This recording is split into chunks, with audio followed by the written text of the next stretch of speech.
مجھ سے عموماً یہ سوال پوچھا جاتا ہے کہ آپ تو بچوں کے سرجن ہیں، آپ یہ اسٹیم سیل میں کہاں آ گئے؟ تو پہلی بات تو یہ ہے کہ میں یہ بتاؤں گا کہ اس کو اسٹیم سیل کہنا غیر مناسب ہے۔ دس از ریجنریٹو میڈیسن۔ تصور یہ ہے کہ انسان کے جسم کے کچھ حصے، ان کے کچھ سیلز وقت کے ساتھ ساتھ خراب ہو جاتے ہیں، کچھ تبدیل ہوتے رہتے ہیں، وہ کام کرنے کے قابل نہیں رہتے، ان کی حالت خراب ہو جاتی ہے۔ تو کیا ایسا کوئی نظام پیدا ہو سکتا ہے کہ ان کو دوبارہ کام کے قابل کر دیا جائے یا ان کو ریپلیس کر دیا جائے ود نیور سیلز جو ایک لمبی مدت تک کام کر سکیں؟ تو جب میں نے اس کے بارے میں پڑھنا شروع کیا تو یہ مجھے بڑا اٹریکٹ کیا۔ پھر میں نے اس کو زیادہ پڑھا تو مجھے پتہ لگا کہ اس میں کوئی ایسی بہت زیادہ ہائی ٹیک سائنس بھی انوالو نہیں ہے، کیونکہ پاکستان میں عموماً یہی شکوہ کیا جاتا ہے کہ ہمارے وسائل کی کمی ہے، جسے میں متفق ویسے نہیں ہوں۔ میں سمجھتا ہوں کہ یہ ہماری ایک اسکیپ ہے کہ ہم ہر چیز کا جواب یہ دیتے ہیں کہ وسائل کی کمی ہے، لیکن پھر میں نے سوچا کہ یہ تو ممکن ہے، اور میں نے اس کو بڑی شدت سے اس کے اوپر جو بھی لٹریچر آتا تھا میں نے پڑھنا شروع کر دیا۔ یہ بات ہے تقریباً 30-32 سال پرانی، 30 سال میں نے پڑھنا شروع کیا۔ میں نے اس پر ٹاکس دی، لوگوں نے ہنسی مذاق میں اڑایا، کچھ لوگوں نے سیریسلی میرے اوپر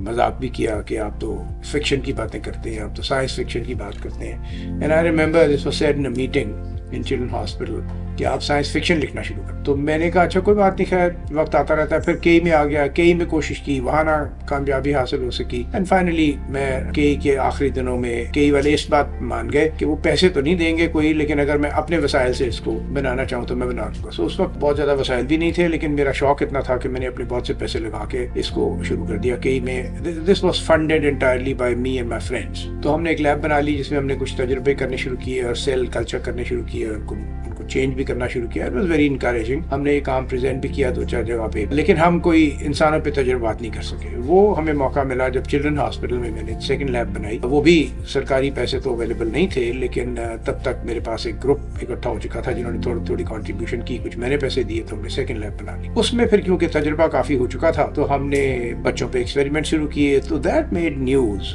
جہاں پر بھی پتہ لگا کہ دس ورکس ریئلی ویل۔ اور وہ بچے، وہ ایک اسپائنل ڈسٹرافزم بیماری ہوتی ہے جس میں بچوں کے لوور تھرڈ پیرالائز ہو جاتے ہیں، تو ان کو ہم نے یہ اسٹیم سیل لگائے، اور ان میں سے بہت سے بچے چلنے کے قابل ہو گئے، بہت سے بچوں کا کنٹرول میکینزم ٹھیک ہو گیا، پیشاب کا، پخانے کا، تو ہمیں بہت سی انکریجمنٹ ملی۔ لیکن بدقسمتی سے 2-3 سال کام وہاں پہ ہم نے کیا اور اس کے بعد میری ریٹائرمنٹ آ گئی۔ تو کیونکہ یہ کام ایسا تھا جس کے لیے کوئی گورنمنٹ کی گرانٹ تو تھی نہیں، تو لوگوں کو خود ہی پیسے بھی جنریٹ کرنے پڑتے تھے، فالتو کام بھی کرنا پڑتا، تو لا محالہ وہ لیب بھی بند ہو گئی۔ پھر میں نے ایک پرائیویٹ سیکٹر میں یہ لیب کھولی۔ میں کھولنا نہیں چاہتا تھا کیونکہ پرائیویٹ سیکٹر میں آبویسلی کاسٹ بہت بڑھ جاتی ہے۔ میں چاہتا تو یہ تھا کہ یہ لوگوں کی ریچ میں رہے اور یہ بہت مہنگا طریقہ علاج نہ بنے، لیکن بدقسمتی سے وہ میں نہیں کر سکا۔ تو میں نے ایک پرائیویٹ سیکٹر میں یہ لیب کھولی، اور آبویسلی پھر اس پہ آپ کے ویسے کنٹرولز تو نہیں ہوتے، لیکن پرائیویٹ سیکٹر کا سب سے بڑا فائدہ یہ ہے کہ وہ چلتا رہتا، اور وہ لوگ کیونکہ ان کا انٹرسٹ ہوتا ہے وہ اس کو چلاتے رہتے۔ سو وہ لیب پھر ہم نے کھولی جو یہ جنسکی کے نام سے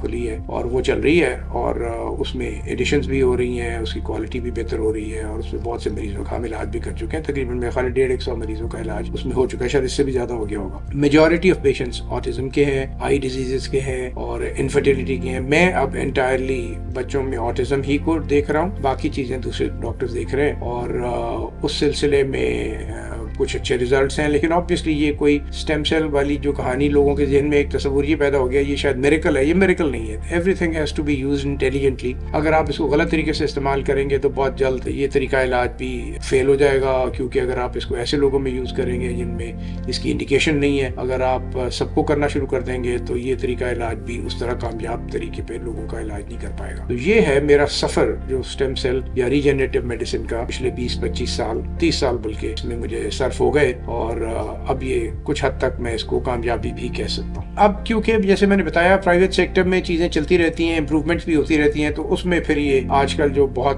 سوشل میڈیا کا ایک دور ہے، تو سوشل میڈیا کے 2 نقصانات بھی ہیں۔ وہ یہ ہیں کہ ایک تو آپ کو پتہ نہیں ہوتا کہ اوتھینٹسٹی کیا ہے، دوسرے آپ کو یہ نہیں پتا ہوتا کہ کون لوگ یہ کر رہے ہیں اور ان کے مقاصد کیا ہیں۔ تو اتنا یقین میں دلا سکتا ہوں کہ جو بات میں کروں گا اس کی کوئی نہ کوئی سائنسی بنیاد ہوگی، تو وہ لوگ جو سیریسلی اس کے بارے میں انفارمیشن لینی چاہتے ہیں وہ میری اس گفتگو سے فائدہ اٹھا سکیں گے، اور مسلسل ہم ان کو نئی باتوں کے بارے میں بتاتے رہیں گے۔